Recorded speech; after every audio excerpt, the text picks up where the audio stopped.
and there was no danger to the public. As reported earlier, it is believed that the alleged gunman took his own life. But there are still so many unanswered questions about the shooting. We expect some of those questions will be answered in just a few minutes. WHO 13's Elias Johnson joins us live from Perry. Elias, set the scene for us this afternoon. Janae and Aaron, good evening. Welcome to the small, tight-knit community of Perry, relatively a ghost town, aside from the scene playing out behind me, where in just a few minutes we expect to hear first from Governor Kim Reynolds on today's shooting here at Perry High School just this morning. Around town today, most businesses are closed. The Chamber of Commerce put out a note after today's shooting encouraging businesses to close because so many of the employees, adults, have students who are attending either elementary, junior high, or high school here in Perry. So most of the businesses are closed. We know Fairway is one of those businesses closed today, allowing parents again time to be with their families. And that's the message for so many people here in the town, is just to be with families, make sure those kids feel safe after a day where that was absolutely rocked here in this community. And it's not just here in Perry. We know that this has sent shockwaves across our state and across the country. A number of national media plus media from surrounding states are here behind me here waiting to hear more details about the incident that unfolded here this morning, again the first day back from Christmas break. We do know that that alleged shooter, who is now no longer alive after taking his own life, was inside the cafeteria area in a bathroom, apparently waiting. There's been some social media posts that indicate that that suspect was there waiting during the breakfast time, and that is when he came out of the bathroom during the breakfast hour and opened fire. It appears that the first person who was shot in this is the high school principal, Dan Marburger, who was treated and flown directly to a Des Moines hospital. We do know that there are other victims who were shot in today's shooting. I have been able to confirm that those individuals were taken to the area hospital here, and the ER turned into a triage to the point where the head ER physician actually needed a change of clothes to change into after treating these victims today, who were then sent on to Des Moines after they were stabilized. Again, we don't know how many people were indeed shot or injured during today's shooting. We hope to learn some more of those details in just a minute or so.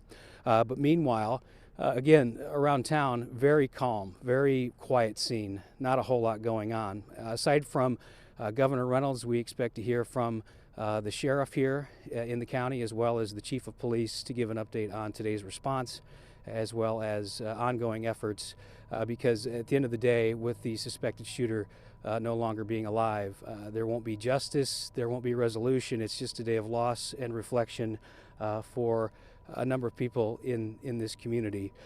So as we await to hear the governor, I can see her walking to my left now. We can get a shot of that. Trent Reichs is here with me. We also have a number of our WHO 13 news team here. Andy Fales is on the ground. We also have Roger Riley here covering. Producer Cynthia Narajo, who is also a graduate of Perry High School, is here. And we just continue to sit and wait.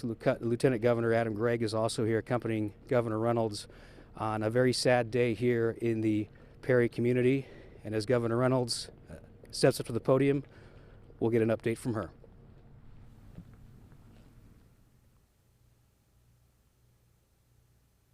We'll go ahead and get started. Our hearts are heavy today, and our prayers are with the Perry community.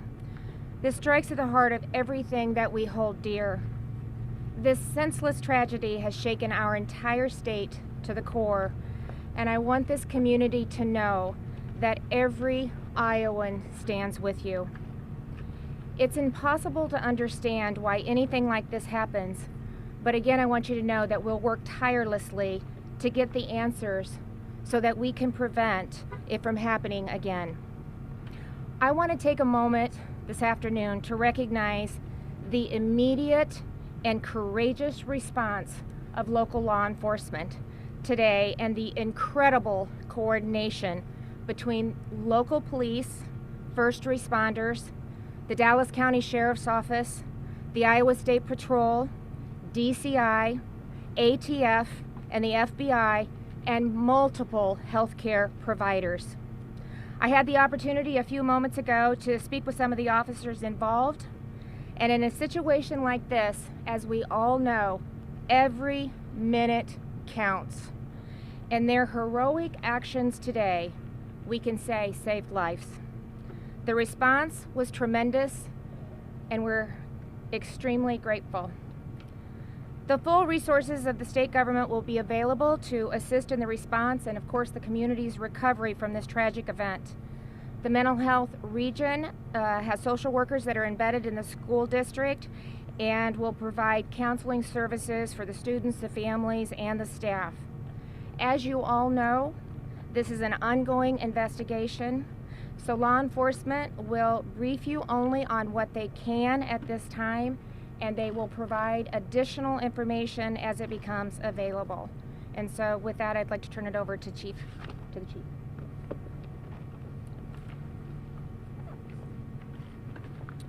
Thank you. I'm Chief Eric Vaughn from the Perry Police Department. I want to thank the quick actions of the Dallas County dispatchers who handled and dispatched the calls regarding this tragic event this morning. I also want to recognize the initial officers from the Perry and Dallas County Sheriff's Office and their actions on scene. Thank you to the massive response from agencies throughout the area, including EMS, for their assistance today. It is truly amazing to see first responders work together in these crisis situations. And I cannot forget to recognize the teachers, faculty, and students involved who acted bravely and heroically in this tragic situation. Thank you to the community support we have seen and we will continue to need in the future. All of our condolences to the victims and their families.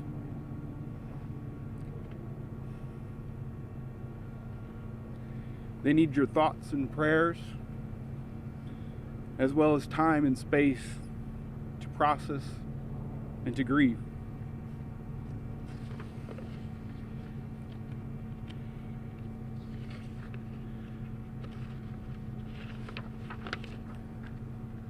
This community has been through tough times before and have rallied together.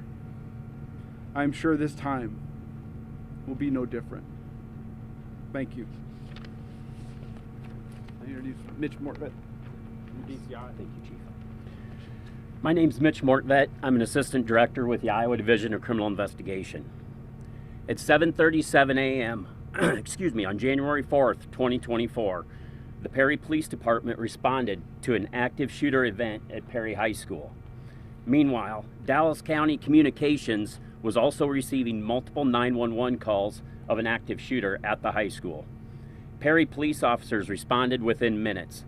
They immediately made entry and witnessed students and faculty either sheltering in place or running from the school. Once inside, they located multiple individuals with gunshot wounds. Officers immediately attempted to locate the source of the threat and quickly found what appeared to be the shooter with a self-inflicted gunshot wound. As additional officers responded, a systematic search of the school took place. Officers located during the search of the school an improvised explosive device. The State Fire Marshal and the Bureau of Alcohol, Tobacco, and Firearms rendered the device safe. Numerous officers from multiple agencies were able to secure the school and verify no additional threats. At the same time, first responders were rendering aid to the victims, who were later transported to area hospitals.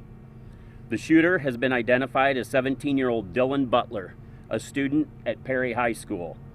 Butler was armed with a pump-action shotgun and a small caliber handgun. Butler also made a number of social media posts in and around the time of the shooting. Law enforcement is working to secure those pieces of evidence. All evidence thus far suggests that Butler acted alone. There are 6 victims, one of them who is deceased. That individual was a 6th grade student at Perry Middle School. The other 5 are being treated at area hospitals. Four of the surviving surviving victims are students, and the fifth is a school administrator. The law enforcement response was swift and immediate. Roughly 150 officers from local, state, and federal agencies responded within the hour. The investigation in today's tragedy is ongoing. The Iowa Division of Criminal Investigation is serving as the lead investigative agency with assistance from the Perry Police Department, the Dallas County Sheriff's Office, the FBI, the ATF, and the Dallas County Attorney's Office. At this time, we will take a few questions. Mitch, Phil Jones from the Register. I was told by the father of a student who was shot that his son witnessed Principal Dan Marburger be shot. Is he the administrator, and what is his condition?